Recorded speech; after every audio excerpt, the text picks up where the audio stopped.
ये कहानी एक लड़की की है जो एक रेलवे स्टेशन पर हुई रहस्यमयी घटना से जुड़ी है। ये घटना कुछ साल पहले उत्तर भारत के एक पुराने रेलवे स्टेशन पर घटी थी, जिसे लोग अब भी भूतिया मानते हैं। रात का सफर और अजीब एहसास। राजेश, एक युवा पत्रकार, लोकल फोकलोर और रहस्यमयी घटनाओं पर शोध कर रहा था। उसे पता चला कि इस रेलवे स्टेशन पर एक लड़की की आत्मा अक्सर देखी जाती है। लोगों का कहना था कि वह सफेद कपड़ों में नजर आती है और मदद मांगती है, लेकिन जैसे ही कोई उसकी मदद करने के लिए आगे बढ़ता है, वह गायब हो जाती। पुरानी कहानी।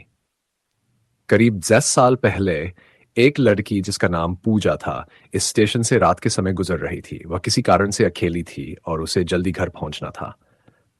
स्टेशन पर उस समय बहुत कम लोग थे और तभी कुछ गुंडों ने उसे घेर लिया। पूजा ने भागने की कोशिश की, लेकिन वे उसे पकड़कर पास के जंगल की ओर ले गए। सुबह जब लोगों को इस घटना का पता चला तो स्टेशन के पास उसकी लाश मिली। उसके परिवार ने बहुत कोशिश की, लेकिन अपराधियों को कभी सजा नहीं मिली। आज भी भटकती है पूजा की आत्मा।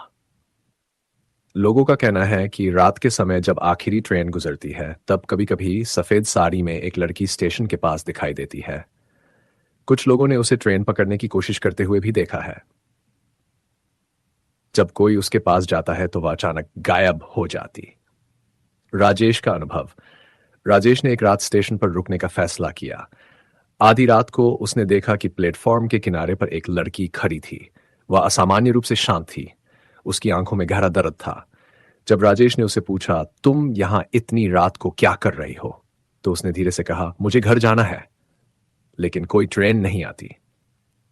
जैसे ही राजेश ने उसकी ओर कदम बढ़ाया, वह लड़की धीरे धीरे धुंध में बदलने लगी और कुछ ही सेकंड में गायब हो गई। राजेश के पूरे शरीर में सिहरन दौड़ गई। सुबह जब उसने स्थानीय लोगों से इस बारे में पूछा तो उन्होंने उसे पूजा की दर्दनाक कहानी सुनाई। क्या पूजा न्याय चाहती है? कई लोग मानते हैं कि पूजा की आत्मा अब भी न्याय की तलाश में भटक रही है। कुछ यात्रियों ने कहा कि उन्होंने उसके रोने की आवाजें सुनी है। कुछ ने तो उसके कदमों की आहट भी महसूस की है।